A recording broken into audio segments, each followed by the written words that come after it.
오늘 우리 하나님 말씀 누가복음 10장 10절부터 12절입니다.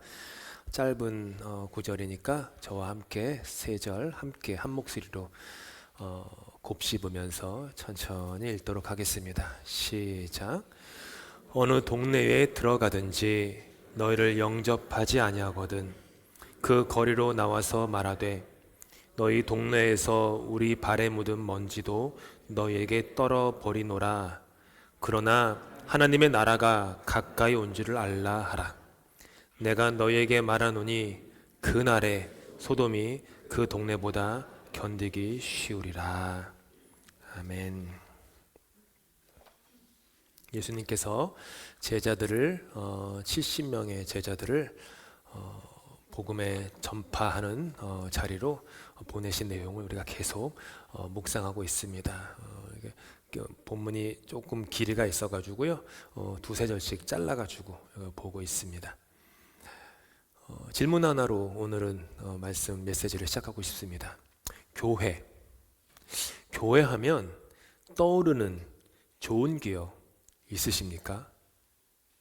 런던 한인 교회일 수도 있고 어릴 적 한국에서 다녔던 교회일 수도 있습니다. 한번 대답하지 마시고 속으로 교회 하면 떠오르는 좋은 기억 한번 생각해 보십시오. 저는 교회에 그러면 가장 먼저 떠오르는 좋은 기억이 제 고등학교 2학년 때 그 교회 중고등부에서 했던 그 문학의 밤이 가장 기억에 남습니다. 문학의 밤 모르시죠? 아세요? 괜히 아는 척하면 나이 든 제가 얼마 전에 기사를 봤는데 문학의 밤이 다시 한국 교회에 이렇게 좀 생긴다고 하더라고요. 이게 옛날에 하던 건데 문학의 밤, 이게 왜 문학이라는지 모르지만 문학만은 아니었죠. 그때 이제 음악, 뭐 솔로로 노래를 부르거나 듀엣을 부르거나 뭐 중창단이 부르거나, 저 중창단 들어가는 걸 좋아했어요. 왜냐하면 그때 유일하게 여자 손을 잡을 수 있었거든요. 손잡고 노래 부르니까 여자 손을 잡을 수 있으니까 중창단에 들어가는 걸 좋아했었는데 뭐 그런 거 하고, 그 다음에 꽁트란 말 안 쓰죠 요즘은. 근데 옛날에 꽁트란 말, 그 불어를 해서 꽁트를 많이 얘기를 했어요.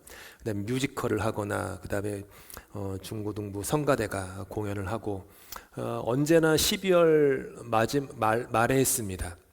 학교가 어느 정도 끝나가고 이제 입시 시험이 끝나고 끝나고 성탄절이 되기 바로 전쯤에 전도 행사처럼 했던 게 문학의 밤이었습니다.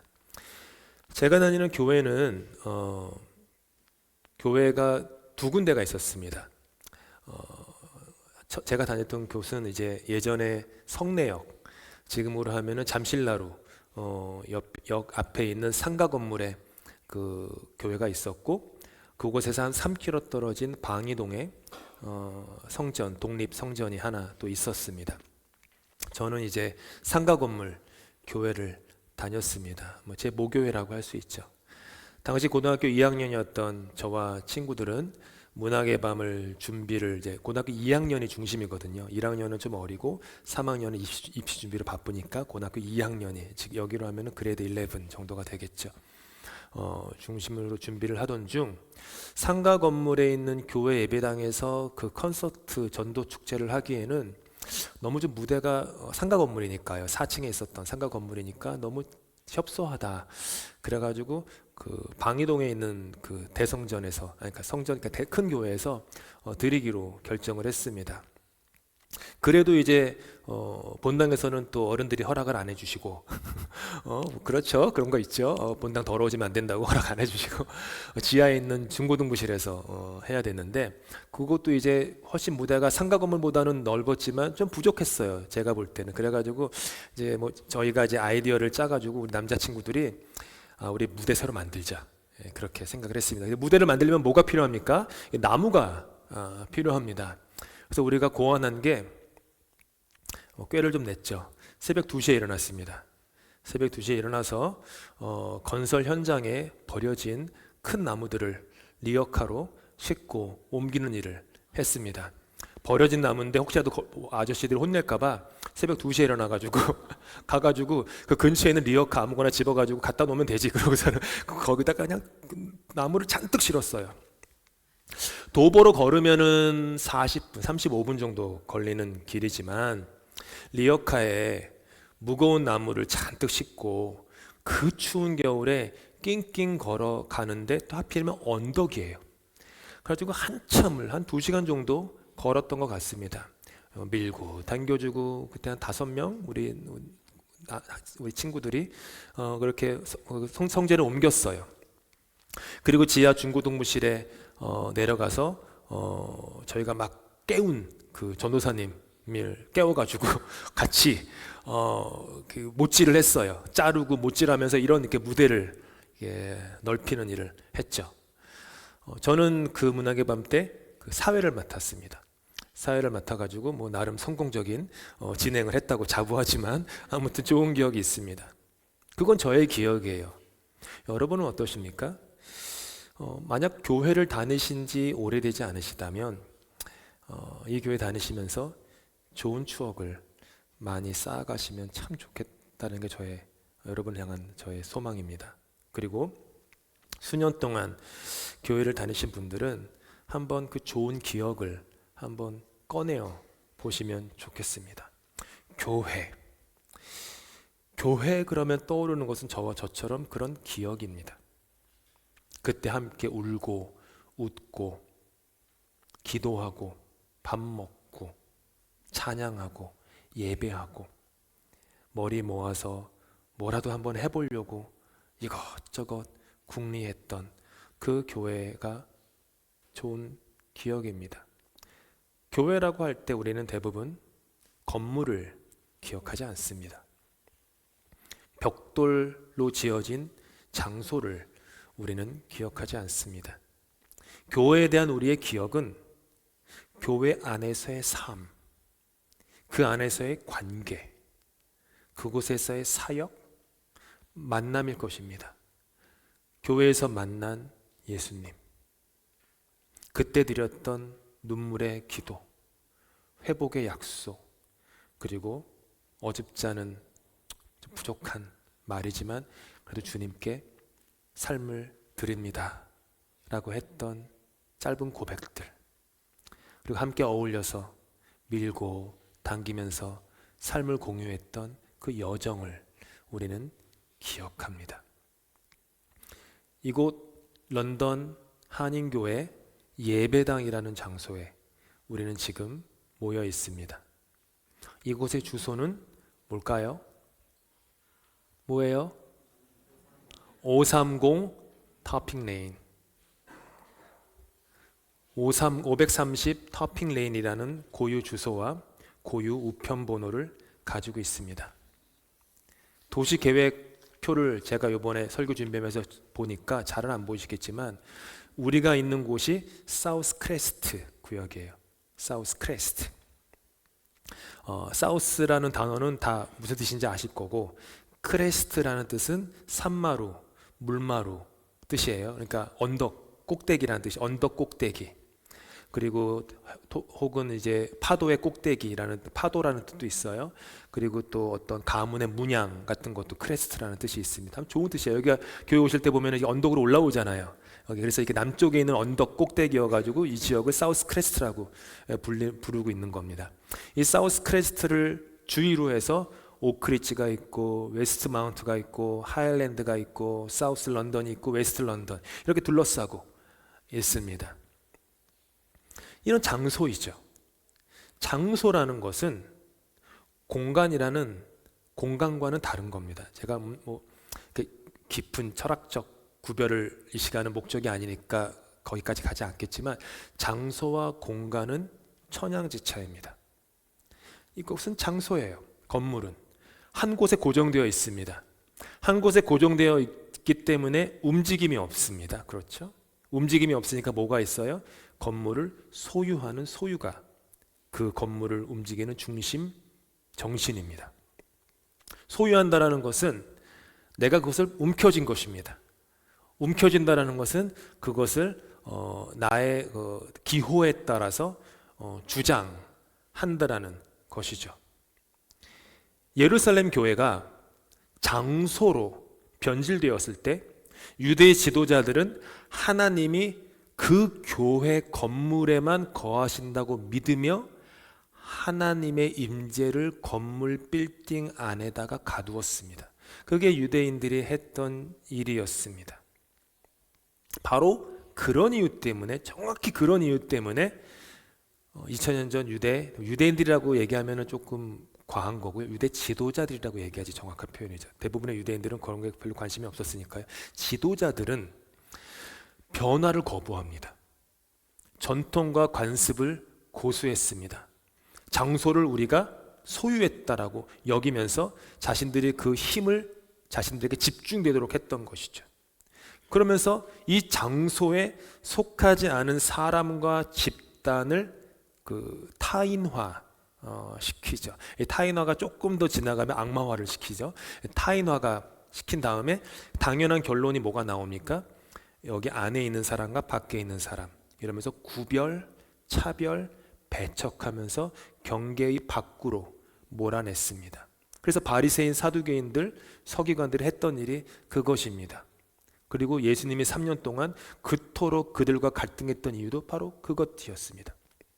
이것이 극단으로 치닫게 되자 결국에는 약자를 핍박하는 불의와 폭력으로 이어지게 된 것이고, 그것을 그저 2000년 전의 일로 보시면 안 되고 여전히 지금도 벌어지고 있는 일들입니다. 불과 몇십 년 전에 홀로코스트라든지 등등등등 수많은 역사 속에 일어난 사건들이 바로 그거에 대한 일로 파생되어서 일어나는 거죠. 그것 때문에 예수님께서 그 폭력의 정점에서 예수님이 십자가에 돌아가신 것입니다. 여기서 잠깐 멈추고 이제 오늘 본문을 돌아가서 한번 이것을 좀 더 깊이 한 걸음 더 들어가 보고 싶습니다. 70인의 제자들을 예수께서 세상에 보내십니다. 그들은 자신들이 전하는 메시지를 받아들이지 않을 사람들을 만날 것이다 라고 예수께서 말씀하세요. 자신들이 전하는 메시지, 즉 예수님의 메시지를 받는 사람도 있고 받지 않는 사람도 있다. 모두가 너희들을 환영하는 건 아니다. 우리도 전도하러 나간다고, 누군가 전도한다고 우리의 그 순수한 동기가 꼭 환영받는 건 아니지 않습니까? 그런 일이 있을 것이다. 그러면 그런 일이 벌어질 때 너희들은 제자들에게 사람들이 많이 다니는 널찍한 주요 도로로 나가라. 영어로 하면 브로드웨이라고, 오늘 그냥 성경에서 그냥 도로로 나간다고 했는데 넓은 도로를 뜻해요. 대로를 뜻하는 거예요. 그러니까 숨기지 말고 가리지 말고 공개적으로 해야 된다. 뭘 하라고요? 발에 묻은 먼지를 떨어버려라. 발에 묻은 먼지를 떨어버려라. 그게 뭐야 하면은 하나님의 메시지를 거절한 사람이나 거절한 마을에는 하나님의 심판이 임한다라는 것을 공개적으로 선포하는 거죠. 그런데 그렇다고 심판의 메시지를 선포한다고 하여서 회개의 문을 완전히 닫지는 말아라 라고 말씀하세요. 그 의미가 뭐냐 하면은 이런 말을 하라고 하세요. 11절에 말씀인데 함께 읽겠습니다. 시작. 하나님의 나라가 가까이 온 줄 알아. 이거는요 협박의 말이 아니라 하나님의 나라가 가까이 왔다라는 거예요.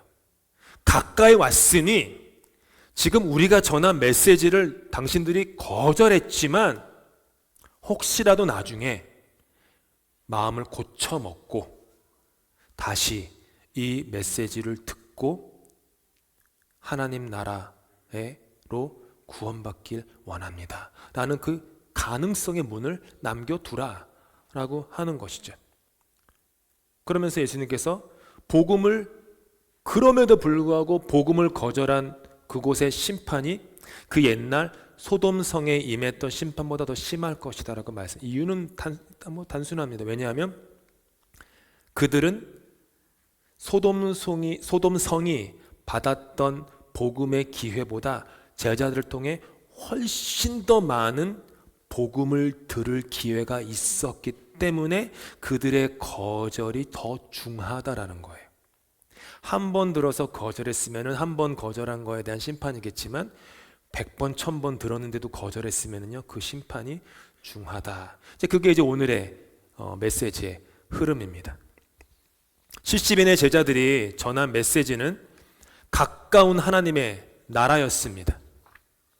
하지만 사람들은 하나님의 나라를 받아들이려고 하지 않았습니다. 하나님의 나라를 장소로만 믿으니 생각이 고정됩니다. 생각이 좁아지고 편협해집니다. 결국은 소유해야지 라는 욕망과 탐욕으로 그들을 이끌게 내버려 두었습니다. 변화를 거부합니다. 전통과 관습을 고수합니다. 본인들도 모르는 사이에 율법주의에 빠집니다. 연약한 자를 그 장소의 경계 밖으로 내쫓아서 정죄하며 하나님이 싫어하시는 불의를 자기도 모르는 사이에 행하게 되었습니다. 그래서 그들은 하나님의 독생자 예수를 십자가에 못 박아 죽었습니다. 참 신기한 건 예수님을 십자가에 못 박아 죽을 때 유대 지도자들은 자신들이 믿는 거룩한 장소의 경계 밖으로 끌고 가서 죽게 합니다. 이곳은 거룩한 곳이니 죽음이 있으면 안 되고 밖으로 가서 죽여라. 그래서 갈보리산 골고다 언덕으로 끌고 간 겁니다. 히브리서는 이거를 아주 탁월한 신학적 관점을 갖고 이렇게 우리에게 전해줍니다. 함께 읽겠습니다. 그러므로 예수도 자기 피로써 백성을 거룩하게 하려고 성문 밖에서 고난을 받으셨느니라. 그런즉 우리도 그의 치욕을 짊어지고 영문 밖으로 그에게 나아가자. 이 안에서 예수께서 사람들은 예수를 성문 밖으로 끌고 가서 죽였다. 당신은 여기에 속해서는 안 돼 라고 하면서 죽였다. 우리도 경계 밖으로 나갑시다. 우리도 담장을 넘읍시다. 이 땅의 모든 그리스도인들이여, 관습과 전통과 습관과 문화와 그런 어떤 모든 끝에 붙는 주의 같은 거, 그런 거에 휘말리지 말고 경계 밖으로 나가서 가난하고 연약하고 나약한 사람들에게 하나님 나라가 가까이 왔다라는 것을 전합시다. 경계를 넘어서라. 아주 놀라운 고백입니다. 그런데 이와 같은 하나님의 나라는요, 전혀 새로운 것이 아니었습니다. 에덴 동산은 처음부터 하나님이 통치하시는 나라였습니다. 동산이 존재하는 가장 중요한 목적은 하나님과 인간의 친밀한 인격적 관계였지 동산이라는 장소가 아니었습니다. 아브라함은 창세기 12장에 하나님으로부터 부르심을 받는데 부르심을 받은 곳이 주소지가 없는 곳을 가라고 부르심을 받았습니다. 주소지가 없어요. 내가 너에게 지시할 땅으로 가라. 그러니까 하나님은 아브라함을 특정 장소로 부른 게 아니었습니다. 그 말씀에 순종하여 길을 떠났을 때 하나님은 세상 모든 민족이 받을 축복을 아브라함의 믿음 안에 거룩한 씨앗으로 담아주셨습니다. 형 에서가 두려워서 도망을 하던 야곱은, 동생 야곱은 한밤중에 들판에서 돌베개를 베고 잤습니다. 허허 벌판이에요. 그곳에서 베개도 없어서 돌 하나, 벽돌 같은 거 하나 그냥 머리에 괴고 자던 중에 꿈을 꿉니다. 하나님을 만납니다. 그 다음에 야곱이 뭐라 하는지 아세요? 이곳이 하나님의 나라구나 라고 얘기해요. 그의 고백을 한번 들어보십시오. 여호와께서 과연 여기 계시거늘 이곳은 다름 아닌 하나님의 집이요 이는 하늘의 문이로다 하면서 그곳을 베델, 하나님의 집이다 라고 이름을 짓습니다. 그토록 찬란한 첫 예루살렘 성전을 지은 후에 솔로몬은 이렇게 봉헌 예배를 드리면서 하나님께 기도했습니다. 함께 읽겠습니다. 그러나 하나님께서 땅 위에 계시기를 우리가 어찌 바라겠습니까? 저 하늘 위의 하늘이라도 주님을 모시기에 부족할 터인데 제가 지은 이 성전이야 더 말하여 무엇하겠습니까? 가두지 않았던 거예요. 한때 온 우주의 통치자 하나님이 거하는 유일한 장소라고 믿던 예루살렘 성전의 잿더미 위에서 이사야 선지자는 하나님의 나라가 어떤 것인지 이런 식으로 말해요. 하나님의 나라가 어떤 것인지 아느냐? 이리와 어린 양이 함께 사는 곳이다. 표범이 새끼 염소와 함께 눕는 곳이다. 어린아이가 그것들을 이끌고 다니는 곳이다. 암소와 곰이 서로 친구가 되는 곳이다. 사자가 소처럼 풀을 뜯는 곳이다. 젖먹는 아이가 독사의 구멍 곁에서 장난질해도 결코 해함이 없는 곳이다. 젖된 아이가 살무사의 굴에 손을 넣어도 안전한 곳, 그곳이 하나님의 나라다. 거기에 어디 장소가 있습니까? 하나님의 통치가 있을 뿐이죠. 그분의 다스림과 주권만 있을 뿐이죠. 이제는 예수님께서 하나님의 나라에 하신 말씀을 한번 들어보시기 바랍니다. 하나님의 나라는 볼 수 있게 임하는 것이 아니요 또 여기 있다 저기 있다고도 못하리니 어디 있어요? 하나님의 나라는 너희 안에 있느니라. 하나님의 나라는 너희 안에 있느니라. 내 안에 하나님의 통치가 있으면 하나님의 나라가 내 안에 있는 것입니다. 부부 사이에 서로가 주인 되고자 하는 욕망이 아니라 하나님을 부부 사이에 머리로 삼고 그분을 주님으로 모시고 그분이 우리 부부에 함께 걸어가는 인생 가운데 역사하실 것을 고백하는 그 부부 사이에 뭐가 있는 거예요? 하나님의 나라가 있는 것입니다. 마태복음 10장에서 예수님이 하나님의 나라에 대해서 하신 여러 말씀들이 있습니다. 요약하면 이런 거예요. 하나님의 나라는 이러면서 시작하세요. 좋은 씨를 제 밭에 뿌린 사람과 같다. 사람이 자기 밭에 갖다 심은 겨자씨 한 알과도 같다. 여자가 가루 서말 속에 갖다 넣어 전부 부풀게 한 누룩과도 같다. 밭에 감추인 보화와 같다. 좋은 진주를 구하는 장사꾼과 같다. 바다에 치고 각종 물고기를 모으는 그물과 같다. 여기에 어디 주소지가 있습니까? 여기에 어디 장소가 있습니까? 하나님의 나라는 통치입니다. 구약에서 신약까지 한결같았어요. 처음부터 그랬습니다. 창세기부터 계시록까지 계속해서 하나님의 나라는 그분이 통치하시는 그분의 통치에 대한 것이고 그분의 주권에 대한 것입니다. 그것이 드러나는 곳이 물론 장소가 될 수는 있지만 장소에만 국한되는 것은 아니라는 거예요. 초대교회는요 처음부터 그걸 알았습니다. 참 놀랍습니다. 사도행전을 공부하면 공부할수록 너무 놀라워요. 어떻게 이런 걸 알고 행했을까? 초대교회는 처음부터 교회를 장소가 아닌 하나님의 통치로 받아들였습니다. 왜냐하면 그들에게 주어진 사명이 있었기 때문이에요.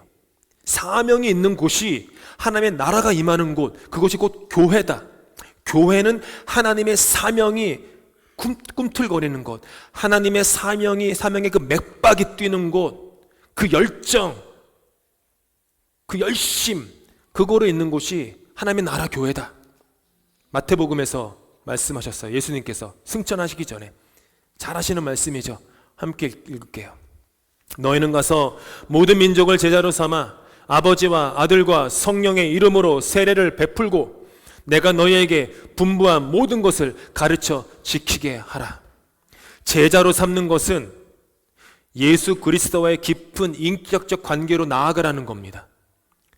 세례를 베풀라는 것은 그 관계로 말미암아 교회 공동체에 소속되게 해서 이전과 다른 새로운 종류의 삶을 살도록 그들을 이끌라라는 뜻입니다. 가르침을 지키는 것은 그 인격적 관계 안에서 살아가라는 뜻입니다. 결국 그들의 사명이 뭡니까? 사람들을 이끌어 예수 그리스도와의 관계에서 자라게 하는 것. 이게 그들의 사명이었습니다. 너무 중요하니까 한 번 더 말씀드릴게요. 교회의 사명은, 그리스도인의 사명은 사람들을 이끌어 예수 그리스도와의 인격적 관계에서 자라게 하는 것, 그 이상도 이하도 아닙니다. 그것이 교회의 사명입니다. 그것이 존재의 목적입니다. 그래서 초대교회 성도들은 교회를 교회라고 부르지 않았습니다. 뭐라고 불러요? 에클레시아라고 불렀습니다. 에클레시아. 에클레시아는요 종교에서 쓰던 단어가 아닙니다. 어떤 뜻이냐 하면 공동의 목적으로 소집된 모임, 그게 에클레시아예요. 공동의 목적으로 소집된 군대 집단, 어떤 상인 집단, 그거를 당시 사람들은 에클레시아라고 불렀어요. 그러니까 사람들의 모임이에요. 특수한 목적을 위해서 불려 나온 사람들의 모임, 특별하고 특수한 목적을 위해서 모인 사람들의 회합, 그걸 교회라고 불렀습니다. 즉 특수한 장소가 아니라 특수한 목적의 모임이 교회였다라는 말이에요. 그러다가 불행이 닥칩니다. 처음엔 불행인지 몰랐는데 돌아보면 불행이었어요. 서기 313년에 갑자기 로마 황제 콘스탄티누스가 기독교를 제국의 종교로 받아들입니다. 아직 기독교를 국교로 받아들이진 않아요. 60년 후에 다른 황제가 디오노시우스를 기록하는데 그 황제가 기독교를 국교로 받아들이긴 하지만 그 전에 콘스탄티누스가 먼저 기독교를 제국의 여러 종교 중에 하나로 인정합니다. 그러자마자부터 갑자기 불과 몇십 년 사이에 모든 기독교가 제도화됩니다. 규범화돼요. 예를 들어 이런 거죠. 처음으로 에클레시아로 불렸던 교회에 향불, 화려한 예복, 거창한 장식, 합창대 등 황제를 숭배했던 예전 의전들이 기독교 예배에 섞여 들어왔습니다. 그전에는 없었어요. 그게 들어왔던 거예요. 예배에는 격식이 생깁니다. 그리고 위계질서가 생겼습니다. 그래서 그 위계질서로 누구누구 이렇게 구별을 합니다. 여기는 별로 없지만 제가 동유럽 선교 갔을 때 옛날식으로 지은 교회 건물에 가면요, 그 신부님이건 목사님이건 뭐 성직자가 설교하는 강단이 저기 위에 있어요. 그러니까 저도 한번 하도 거기서 설교하라고 그래가지고 어쩔 수 없이 올라갔는데 그 나선형 돌 계단을 해가지고 빙글빙글 돌라서 이렇게 올라가서 저쯤에서 설교. 그러니까 생각해 보세요. 여기도 전 불편해요. 이제 이 높은 자리도 이거 저 빨리 내려가고 싶은데 그 높은데 여기서 설교하는 거예요. 제일 높다라는 거죠. 여기도 보시지만 이 강대상 넓잖아요. 작잖아요. 하이라키가 있잖아요. 귀한 자리, 덜 귀한 자리. 딱 보이시지 않습니까? 그런 것들이. 그런 거 어떤 거예요. 로마의 국교에 그러니까 종교로 들어오니까 그런 일이 생깁니다. 성경은 또 어떻습니까? 라틴어로만 쓰였어요. 라틴어 읽을 줄 모르시죠? 아세요? 아시는 것처럼 저를 바라보시면 안 되는데 저도 라틴어 못 읽어요. 그 얘기는 뭡니까? 아무도 성경을 읽지 못한다라는 거예요. 교육받은 엘리트만 읽었다라는 거예요. 그리고 그래서 라틴어 성경 큰 거를 아주 화려한 장식에 내놓고 뭘 했냐면 철로 감았어요. 함부로 열지 못하게. 그리고 여기다 고이 모셔 뒀죠. 회중은 뭐가 됩니까? 구경꾼이 되는 거예요. 저 같은 성직자가 앞에서 죄송한 얘기는 북치고 장구치는 걸 구경하는 구경꾼이 되죠. 로마 상류층의 종교가 되면서 순교의 무덤 현장에, 그러니까 순교자, 성자라고 불리는 사람들의 무덤이 있는 곳에 거대한 예배당 건물이 세워집니다. 근데 유골이 있잖아요. 그 유골을 어떻게 해야 될까요? 꺼냅니다. 그리고 순교자의 유골을 저기 예배당 앞쪽에 있는 그 성찬대 밑으로 이렇게 유골을 합니다. 그러니까 교회가 무덤이었어요. 지금도 유럽에 여행하시거나 하면은 교회마다 가시면요, 지하실에 무덤이 되게 많아요. 무덤들이 거기 있어요. 그런 식으로 됐습니다. 원래 기독교는 무브먼트, 운동이었습니다. 근데 콘스탄티누스가 기독교를 로마 제국의 종교로 받아들이면서 뭐로 돼요? 운동이 장소가 되는 거예요. 그래서 로마인들은 더 이상 교회를 에클레시아라고 부르지 않고 다른 말로 치환합니다. 그게 한 번쯤은 들어보셨을 바실리카입니다. 바실리카. 이태리 여행을 하시거나 로마 여행을 하시면 반드시 가시는 곳 중에 하나가 어디예요? 바티칸에 가시잖아요. 바티칸에 가면은 성 베드로 성당이 있죠. 그림 보고 조각 보러 가시는 거지만 영어로는 세인트 피터스 처치가 아닙니다. 세인트 피터스 바실리카. 부릅니다. 바실리카는 모임에 대한 얘기가 아니에요. 장소에 대한, 공공 건물을 뜻하는 단어입니다. 아시겠어요? 얼마나 이렇게 변질됐는지. 그 후에 게르만 문화가 바실리카를 주의 집을 뜻하는 키리카라고 부르기 시작하다가 현대 독일어로 키르체로 변하고, 이것이 영어가 돼서 철치가 된 겁니다. 철치. 철치는 장소예요. 에클레시아는 목적이 있는 사람들의 모임이에요. 얼마나 다릅니까? 교회라는 장소가 중요한 유일한 이유는 그 교회 안에 주어진 목적, 사명 때문입니다. 그렇지 않으면 벽돌밖에 남지 않습니다. 사명이 뭡니까? 사람들을 이끌어 예수 그리스도와의 인격적 관계 안에서 자라게 하라는 그 교회의 사명. 새로운 것도 아니에요. 2000년 동안 늘 있었던 사명. 하지만 늘 있었는데도 늘 잊어버렸던, 늘 망각했던 그 사명. 그 사명을 지키라고 교회 예배당이 있는 것입니다. 지난주 아들 이한이가 제 딸은 아인이죠. 가끔 이름을 이렇게 적어가지고 우리도 맨날 따로 불러요. 아인한테 이한이라 부르고 이한한테 아인이라 부르고 해서 아인이가 언젠가부터 짜증내더라고. 나 이한이 아니야. 그래서 아무튼 아들 이한이가 그 오랫동안 기다리던 책이 있었어요. 근데 그 책이 런던에는 없네요. 그래가지고 런던 외곽 도시에 그 책을 구하러 다녀왔었습니다. 좋은 아빠죠. 좋은 아빠예요. 저 그렇게 생각해요, 저 스스로. 근데 그 멀리 다녀왔는데 마침 그곳에 사는 교우 가정이 생각이 나서 이제 카톡으로 안부를 물었습니다. 본인의 허락을 받고 제가 받은 메시지를 그대로 읽어드릴게요. 목사님, 미리 알았으면 집이라도 좀 치워놓고 준비했었으면 좋았을 텐데요. 유유유. 밖에서 식사라도 같이 하시고 가시겠어요? 그래서 두 가정이 밖에서 함께 만나 좋은 나눔의 시간을 가졌습니다. 근데 한번 단순한 거 한번 생각해 보세요. 제가 찾은 건 무엇입니까? 집이 아닙니다. 제가 집이라는 장소를 찾았습니까? 아니면 가정이라는 에클레시아를 찾은 거였습니까? 저는 가정을 찾은 거였습니다. 집이라는 나무 벽돌 건물을 찾은 게 아닙니다. 제가 찾았던 것은 가정, 사람, 만남, 대화, 아픔, 슬픔. 그게 에클레시아. 교회로 보면 저는 교회라는 건물을 찾은 게 아니라 에클레시아라는 공동의 목적으로 모인 사람들을 찾았다라는 거예요. 그렇죠. 그래서 우리도 은연중에 구별하죠. 우리는 홈 스윗 홈이라고 하지 하우스 스윗 하우스라고 얘기 안 하지 않습니까? 어느 누가 그렇게 얘기하는 사람이 어디 있어요? 홈 스윗 홈이죠.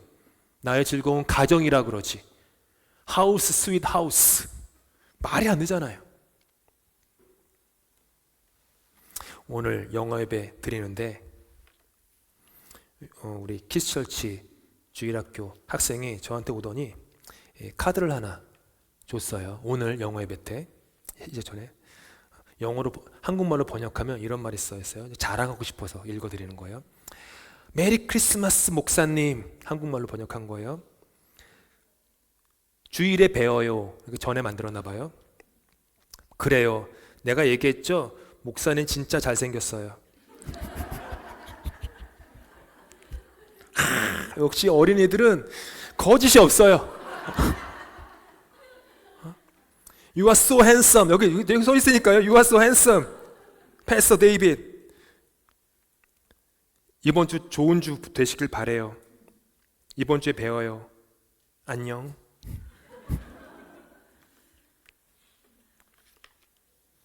이게 뭡니까? 교회에서 뭘 봅니까? 이 아이가 교회를 왜 옵니까? 건물 보러 옵니까? 아니, 그렇죠. 저 보러 오는 거죠. 저를 본다는 거, 사람 만나러, 하나님 만나러 인격적 만남을 위해서 온다는 거예요. 그렇죠. 여러분 교회에 왜 오셨습니까? 예수 그리스도와의 인격적 만남을 위해서 이 자리에 오신 거 아닙니까? 뭐 하러 여기 오십니까? 우리는 왜 여기 있습니까? 결코 잊으시면 안 됩니다. 이민 생활의 정보를 얻기 위해서 오신 분은 없지 않습니까? 습관으로 오지 않지 않습니까? 하나님의 나라가 가까이 온 줄을 알라. 인간에게는 자신보다 더 큰 무언가의 삶을 바치고픈 갈망이 있어야 합니다. 뭐예요? 하나님의 통치. 우리는 하나님의 통치를 꿈꿉니다. 하나님의 다스리심이 개인의 삶 속에 조금씩 더 충만하기를 꿈꿉니다. 그분의 정의, 그분의 사랑, 그분의 진리, 그분의 은혜가 충만한 가정과 교회와 이 사회, 사우스 크레스트 지역이라는 이 사회를 우리는 꿈꿉니다. 저는 이 교회를 통해서 예수 그리스도와의 인격적 관계가 자라는 여러분 한 분 한 분의 모습을 꿈꿉니다. 그리고 새롭게 이곳에 오셔서 그렇게 예수 그리스도의 인격적 관계에서 자라실 새 교우분들을 꿈꿉니다. 하나님의 나라가 가까이 온 줄을 알라. 이 거룩한 부담을 가지십시다. 하나님의 나라가 가까이 온 줄을 알라. 이 거룩한 부담으로 때로는 잠 못 드는 밤이 있기를 원합니다. 사람들을 예수 그리스도와 친밀한 관계로 이끄는 그런 교회가, 그런 우리가 다 될 수 있기를 예수님의 이름으로 축복합니다. 기도하시겠습니다. 하나님의 나라는 주님의 통치입니다. 주권입니다. 주님의 뜻이 나 개인의 삶과 공동체의 인생 가운데 이루어지는 것입니다. 주님, 우리는 주님의 나라로 부르심을 받았고 주님의 나라를 나누라고 보내심을 받았음을 다시 한번 돌아보게 하시니 감사합니다. 거리로 나가서 하나님의 나라가 가까이 왔음을 전하게 하여 주시옵소서. 사람들을 이끌어 예수 그리스도와의 인격적 관계 안에서 자라게 하는 에클레시아의 사명을 지켜나갈 수 있도록 우리에게 이 교회의 열정과 담대함과 힘을 허락하여 주시옵소서. 예수 그리스도 이름으로 기도합니다. 아멘.